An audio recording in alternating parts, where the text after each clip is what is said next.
কানাগরিতে তিনি চলে গেলেন। সেখানে ঘর নাই, বাড়ি নাই, কিচ্ছু নাই, চতুর্দিকে ধুধু বালু আর মরুভূমি। হযরত হাজরা বলছেন, ইব্রাহিম, সামান্য পানি আর খাবার দিয়া আমার সন্তান শুদ্ধ এখানে রেখে যেতেছো, আমি কি অপরাধ করেছি? কোনো জবাব নাই। দুইবার তিনবার বলার পরে হাজরা বলছেন, ইব্রাহিম গো, তবে কি আমার আল্লাহর হুকুম মতো আমারে রেখে যাচ্ছ নাকি? হযরত ইব্রাহিম আকাশের দিকে আঙ্গুল উঁচু করলেন। কথা বলবেন, বাক শক্তি বেরোচ্ছে না। 80 বছর বয়সের সময় একটা বাচ্চা আল্লাহ তারে দিচ্ছেন। আর এমন বাচ্চা, পয়গম্বরের ছেলে, কি সুন্দর চেহারা, মরুভূমির উপরে ফালাই দিয়ে রওনা হয়ে যাচ্ছেন। মুখ দিয়া কথা সরছে না, আকাশের দিকে দেখালেন। হযরত হাজরা বুঝতে পারলেন। হযরত হাজরা বলেন, ইব্রাহিম, কোনো চিন্তা নাই, নিশ্চিন্ত মনে বাড়ি ফিরে যাও। আমি আমার আল্লাহর উপরে এতটা ভরসা করি, আল্লাহর হুকুমে যদি আমার এখানে রেখে যেয়ে থাকো, ওই আল্লাহ পাক আমাকে আর আমার কলিজার টুকরা ইসমাইলকে পানিতে আর খাবারে মারবেন না, অবশ্যই তিনি ব্যবস্থা করবেন। ব্যবস্থা হয়ে গেল। হযরত ইসমাইল বড় হয়ে গেলেন। আল্লাহ পাক অর্ডার করলেন, জবাহ করো ছেলেকে। হযরত ইব্রাহিম আলাইহিস সালাম যখন জবাহের প্রস্তাব করলেন, হযরত ইসমাইল তা আপত্তি করতেন, বাবাজি, আমার মায়ের আর আমাকে বাচ্চা অবস্থায় ফেলে গেলেন, খাবার দেন নাই, পরার দেন নাই, বছরের পর বছর আমাদের এখানে কাটলো, দেখতেও আসেন নাই, আজ আসছেন জবাহ দিতে। এটা কেমন কথা? কি ধরনের বাপ আপনি? এরকম বলছে নাকি? এরকম বলছে? হযরত ইব্রাহিম আলাইহিস সালাম প্রস্তাবটা কিভাবে পারলেন? আল্লাহ পাক কোরআনে কারিমে দৃষ্টান্ত রেখে দিয়েছেন। আল্লাহ পাক বলছেন, হযরত ইব্রাহিম ছেলেকে বললেন, ইয়া বুনাইয়া, হে আমার কলিজার টুকরা লাডলা, হে আমার কলিজার টুকরা সন্তান, ইন্নী আরা ফিল মানাম আন্নী আযবাহুক, আমি স্বপ্নে দেখছি আমি যেন তোমাকে জবাহ করতেছি। ফানজুর মাযা তারা, তোমার রায় কি বলো? আমি তো স্বপ্নে দেখছি যে আমি তোমার জবাহ করতেছি, এখন তোমার রায় কি, তোমার মত কি? হযরত ইসমাঈল আলাইহিস সালাম শুনিয়া দিলেন দৌড়, নাকি না? হযরত ইসমাঈল আলাইহিস সালাম ধৈর্যের প্রতীক। তিনি কি কথা বললেন? তার মুখের কথা কোরআন শরীফে আল্লাহ পাক উঠায় দিলেন।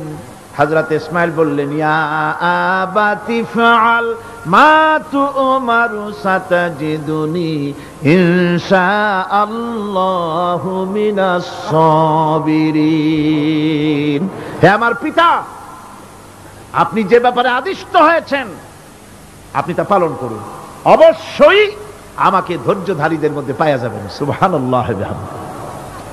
এক বর্ণনা এসেছে, হযরত ইসমাঈল বললেন, আব্বাজান, আমি ধৈর্যধারীদের ভিতরে আমারে পাবেন, তবে জবাহ করার আগে আমার হাত পাওটা একটু বেঁধে নেন, কারণ জবাহের যন্ত্রণায় আপনার গায়ে যদি আমার হাত পাও লেগে যায় তো বেয়াদবি হয়ে যেতে পারে।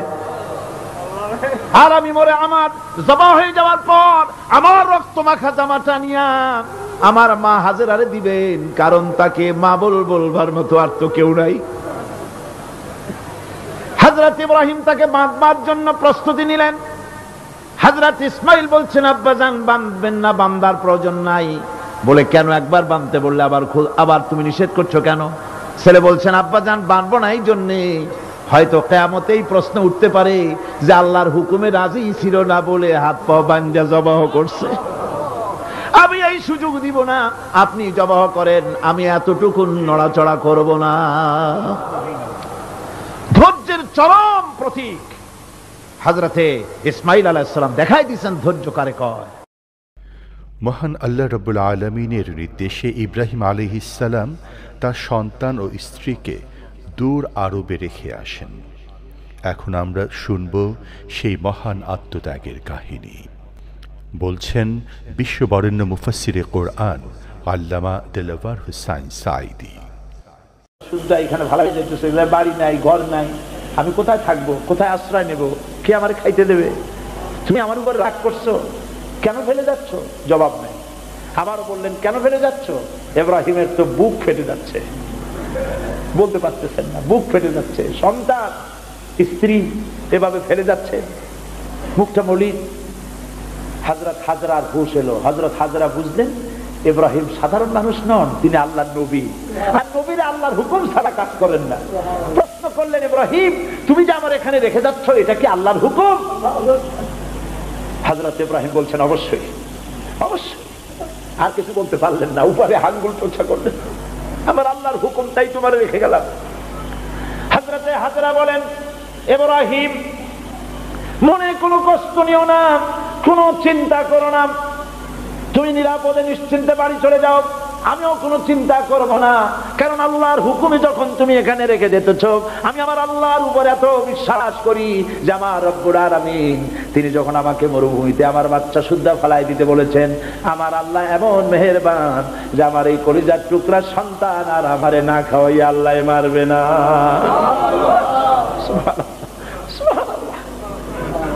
হযরতে হাজরা পানির জন্য দৌড়দৌড়ি করলেন, সাফা মারোয়, আপনারা জানেন, সব জানা কথা, সাফা মারোয় দৌড়িয়ে দৌড়ি। এই যে পানির জন্য হাজরা দৌড়াইলেন, আল্লাহর কাছে খুব নাপছন্দ হয়েছে নাকি? এমন পছন্দ হইল আল্লাহর কাছে, কিয়ামত পর্যন্ত তার এই বান্দির আমল, এই দৌড় আল্লাহর কাছে এমন পছন্দ হয়ে গেল, কিয়ামত পর্যন্ত সমস্ত হাজীদের জন্য আল্লাহ ওয়াজিব করে দিল, দৌড়াও, আমার হাজরা যেমন দৌড়াইছে সেই রকম দৌড়াও। সুবহানাল্লাহ। ইসমাইল না খেয়ে মরছে, পানির অভাবে মরছে, হযরতে জিবরাইলকে আল্লাহ পাঠায় দিলেন, আমার ইসমাইলের পায়ের গুতা যেখানে লাগতেছে তুমি গিয়ে সেখানে পায়ে আঘাত করো। হযরতে জিবরাইল পায়ের আঘাত করলেন, সেখান থেকে পানি ছিটকে বেরিয়ে চলে আসলো। জমজম, থাম থাম। হযরতে হাজরা এসে দেখেন পানি চিকচিক করতেছে চতুর্দিকে, পানি থামানো যায় না, চতুর্দিকে পাথর দিয়ে বেড়া দিতে, তাও থামে না। তারপরে তিনি বলছেন জাম জাম, মানে থাম থাম। পানি থেমে গেল, কিন্তু পানির উৎস থামলো না। সেই পানি পৃথিবীর কোটি কোটি মানুষ আজ পান করে, লক্ষ লক্ষ মানুষ এই পানি দিয়ে গোসল করে, উযু করে, লক্ষ লক্ষ গ্যালন পানি প্রতি বছর সারা দেশে ছড়িয়ে যায়, মক্কায় যায়, মদিনায় যায়, জেদ্দায় যায়, সমস্ত জায়গায় যায়। দরিয়া ফুরায় যাওয়ার কথা, কিন্তু কুয়া ফুরায় না। সুবহানাল্লাহ। আল্লাহর কুদরত কাকে বলে? এগুলো কি কপাল পোড়াদের কিসমতে হবে? কপাল পোড়াদের কিসমতে হবে? আল্লাহ পাক ঈমানদার মুমিনদের জন্য সমস্ত নিয়ামত রেখে দিয়েছেন। আল্লাহ পাক বলেছেন, ফিহা আয়াতুন বাইয়িনাত, অসংখ্য নিদর্শন। এই কাবা আর এই কাবা কেন্দ্রিক আমার অনেক নিদর্শন আছে, তাকায় দেখো কত নিদর্শন।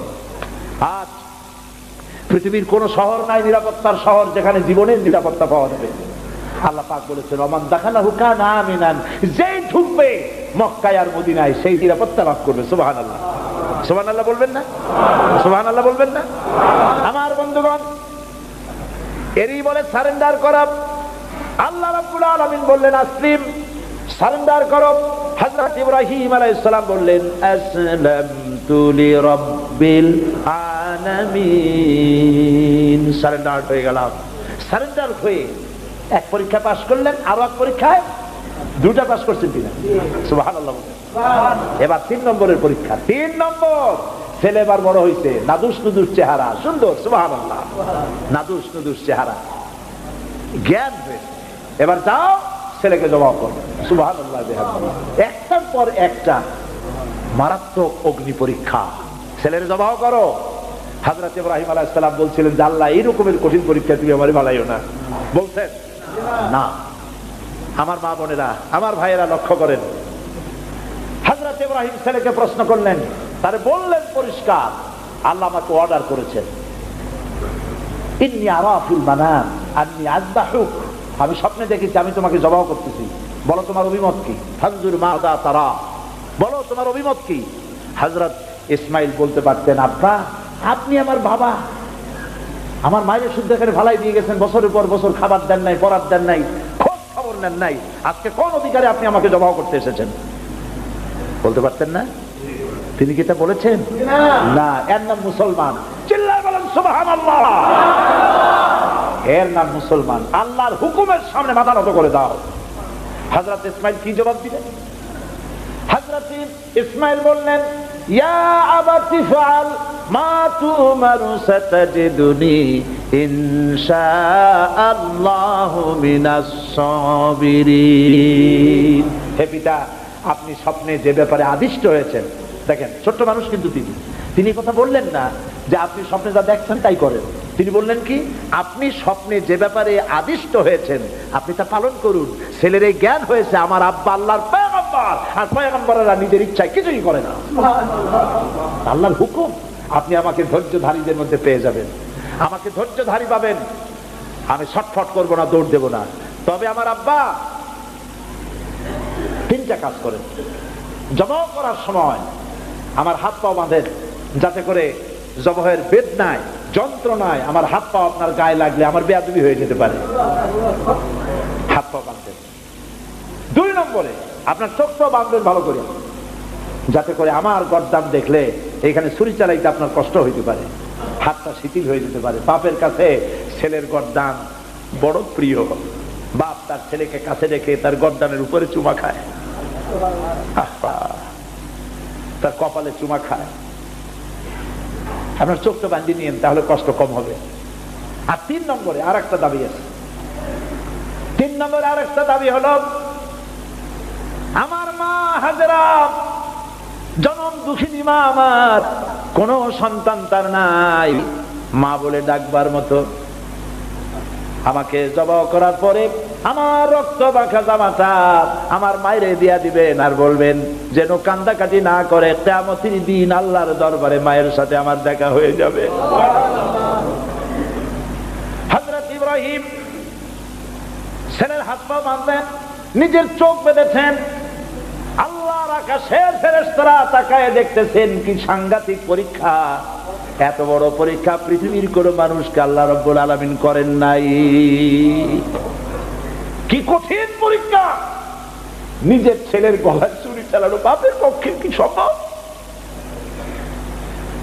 হযরত ইব্রাহিম আলাইহিস সালাম কোরআনে কারীমের মধ্যে রব্বুল আলামিন সুন্দর করে বলেছেন, ফালাম্মা আসলামা ওয়া তাল্লাহু লিল জাবিন। বাপ বেটা দুজনে রাজি হয়েছে, ছেলেটারে কাট করিয়া ছুরি ধরছে, ছুরি চালানো শুরু হয়ে গেছে। আল্লাহর কি ইচ্ছা আছে ইসমাইল জবাই হয়ে যাক, আল্লাহর ইচ্ছা পরীক্ষা করা। আর ইব্রাহিম আলাইহিস সালাম পরীক্ষার রেজাল্ট জানেন না, ঠিক কিনা? ছেলে জবাই হবে কি হবে না এটা কি জানা আছে? তার জানা আছে জবাই হবেই। শক্তভাবে ছুরি চালাচ্ছেন, কাটে না, গলা কাটে না। এরপরে আল্লাহ রাব্বুল আলামিন, আকাশের ফেরেশতারা কাঁদতেছে এই দৃশ্য দেখে। আল্লাহ পাক দুম্বার ব্যবস্থা করে দিলেন। দুম্বা ইসমাইলকে, হযরত ইব্রাহিমের তো চোখ বাঁধা, ইসমাইল আলাইহিস সালামকে সরাইয়া দুম্বার সামনে দিয়েছে, দুম্বা জবাই হয়ে গেছে। সুবহানাল্লাহ। আল্লাহ রাব্বুল আলামিন হযরত ইব্রাহিমকে শোনায় দিলেন, ওয়ানাদাইনাহু আইয়া ইব্রাহিম قد صدقت الرؤيا إنا كذلك نجزي المحسنين। আমি ইব্রাহিমকে ডেকে বললাম, ইব্রাহিম তুমি তোমার স্বপ্নকে বাস্তবে রূপ দিয়েছো, আর আমি এইভাবে করে মুহসিনিনদেরকে পুরস্কৃত করে থাকি। সালামুন আলা ইব্রাহিম। ইব্রাহিমের উপরে আল্লাহর শান্তি নাজিল হোক। কিয়ামত পর্যন্ত পৃথিবীর কোটি কোটি মুসলমানেরা নামাজের মধ্যে ইব্রাহিম আলাইহিস সালামের জন্য দোয়া করবে। সুবহানাল্লাহ। দোয়া করেন না আপনারা? কোন সময়? দরুদের মধ্যে। দরুদ কিয়ামত পর্যন্ত দোয়া করো, তোমার নেতা, তোমার জাতির পিতা। মুসলমান কারে বলে? এর নাম মুসলমান। মদের ব্যবসা ছাড়তে পারবেন না, জুয়া ছাড়তে পারবেন না, সুদ ছাড়তে পারবেন না, আবার দাবি করবেন আপনি মুসলমান। মুসলমান হওয়া যাবে না, আল্লাহর কসম মুসলমান হওয়া যাবে না। মুনাফিক মুনাফিক মুনাফিক। মুসলমান হতে হলে আল্লাহর হুকুমের সামনে মাথা নত করতে হবে, যা তিনি বলেছেন সব মানতে হবে। মিথ্যা ছেড়ে দিতে হবে, ওজনে কম দেওয়া যাবে না, খাদ্যে ভেজাল দেওয়া যাবে না, নিজের স্ত্রীকে নিজের মেয়েকে বেপরদা করা যাবে না, বৈশাখী মেলার নামে নিজেদের মেয়েগুলিকে সৌন্দর্য প্রদর্শনী করে মানুষের সামনে বের করা যাবে না। এর নাম ইসলাম। এর নাম কি? এই ধরনের মুসলমান হইতে পারবো আমরা? হইতে পারবো? এই ধরনের মুসলমান হইতে রাজি আছি? কারা কারা রাজি? আলহামদুলিল্লাহ।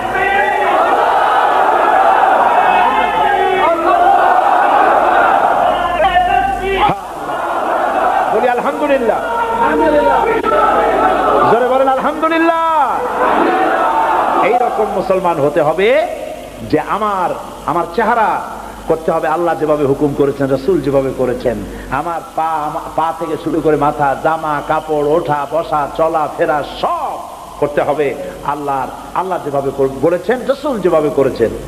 আল্লাহ রাব্বুল আলামিন বলেন, ইয়া আইয়ুহাল্লাযীনা আমানু দুখুলু ফিস-সিলমি কাফা ওয়া লা তাত্তাবিউ খুতুওয়াতিশ শাইতান ইন্নাহু লাকুম আদুউম মুবিন। হে বিশ্বাসীরা, পূর্ণাঙ্গরূপে ইসলামের মধ্যে দাখিল হয়ে যাও, একটু আধটু না, সবটুকুন। আর খবরদার শয়তানের পদাঙ্ক অনুসরণ করো না। আল্লাহুম্মা আমিন।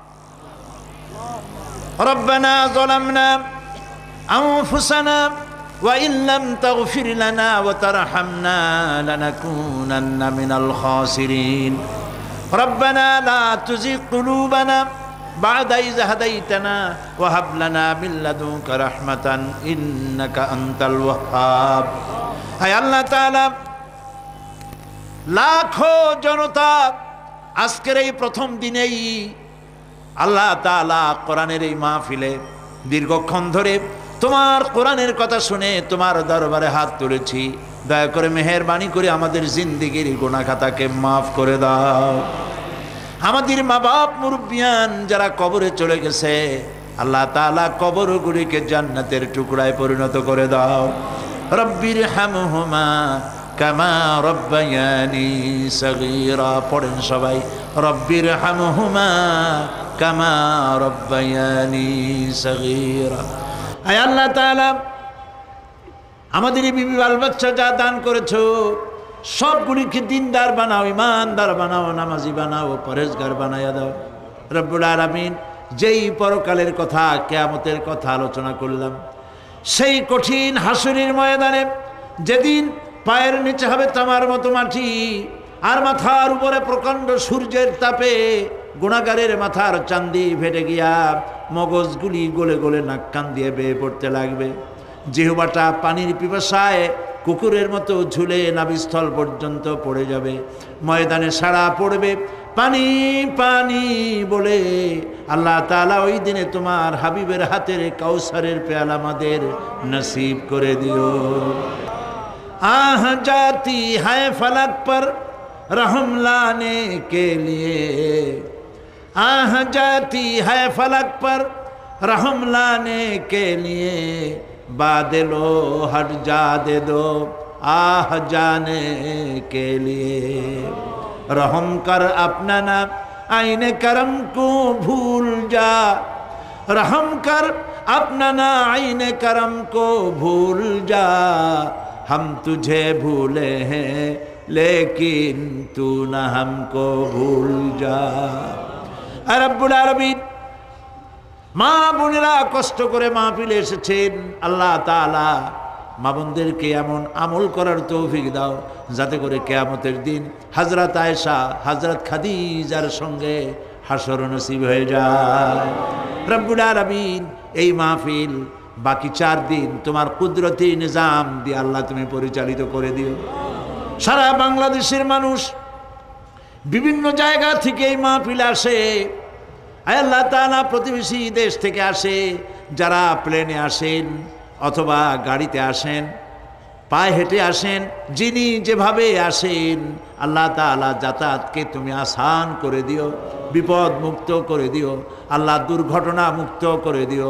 যারা বাড়ি ছেড়ে তোমার কথা শুনতে আসে, আল্লাহ বাড়িগুলি, ধন সম্পদগুলি তুমি হেফাজত করো। রব্বুল আলামিন, তুমি আমাদের দিলের মধ্যে তোমার মহব্বত পয়দা করে দাও। আল্লাহ পরকালের ভয় পয়দা করে দাও, আখিরাতের জবাবদেহিতার অনুভূতি সৃষ্টি করে দাও। আল্লাহ তাআলা, তুমি আমাদের দেশটাকে কবুল